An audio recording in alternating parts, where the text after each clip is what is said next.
Welcome to today's deep dive. Today we are stepping into a place we all know, the international airport. And honestly, an airport operates a lot like a video game. Oh, for sure. It's all based on rigid, programmable logic. Right.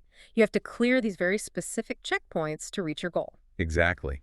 And for English learners, mastering the vocabulary of those checkpoints is, well, it's like learning the basic controls of that game. Which is exactly why we're looking at 3 different guides on airport English today.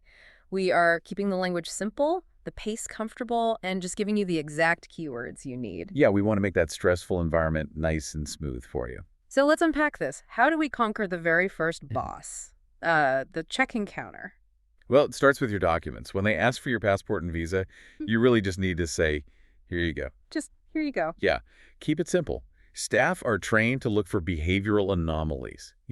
They aren't grading your grammar. Just handing things over with a standard phrase actually speeds up their process. That makes total sense. And that efficiency applies to picking your seat, too. You're usually choosing between a window seat and an aisle seat. Right, the aisle seat. And aisle is a notorious trap for non-native speakers. Oh, because of the spelling. Yes. Yeah. It's spelled A-I-S-L-E. English kept the S from its old French roots, but the letter is completely silent. So it's just pronounced I-ol. Exactly, I-ol. Now, after seats, you have to deal with luggage. Right, the bag drop.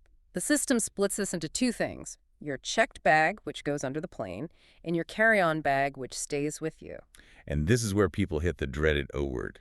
Overweight. Yes. Overweight bags mean excess fees. Mm-hmm. Airlines are super strict about weight because, the aircraft's balance and fuel needs are calculated down to the kilogram. Wow. And the rules about what goes inside which bag are just as uncompromising, right? Oh, absolutely. Like power banks and spare batteries, those must stay in your carry-on. Wait, really? Why is that? It's because lithium batteries have a risk of thermal runaway. Basically, if they catch fire in the cabin, the crew can put it out fast. But if it happens in the checked baggage down in the cargo hold? It's catastrophic. They can't reach it. Ah, okay. But liquids follow the exact opposite rule. Right. The famous 100-milliliter rule.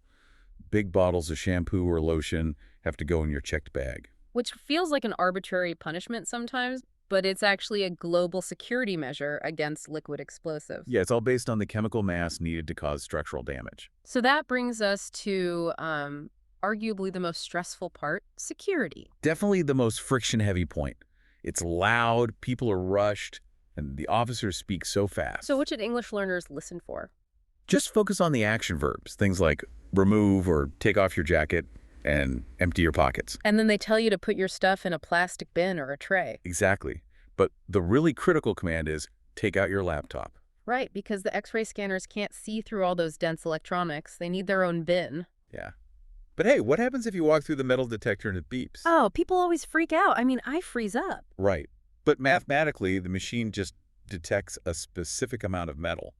It's almost always just a zipper or a forgotten coin. So no need to panic. None at all. The officer will just ask you to step aside, and they'll use a handheld wand. A wand, like magic. Kind of. It just generates a magnetic field to find the metal. You just follow their lead and then grab your bags. Okay, so you're through security. Now you need to find your gate on the departure board. And check it immediately.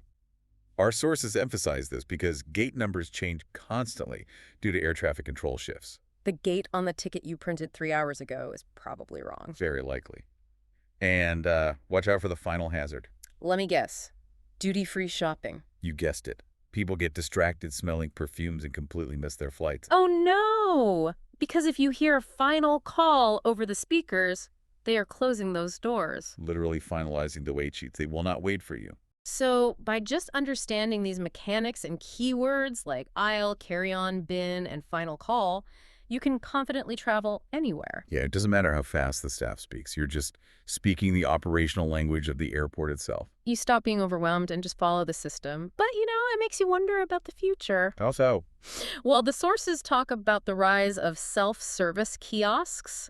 As human staff get replaced by automated machines, will the next generation of travelers need a whole new English vocabulary just to argue with an airport robot when it glitches out? Oh, that is a terrifying thought to leave you with. Right. Something to think about next time you fly. Thanks for joining our deep dive today.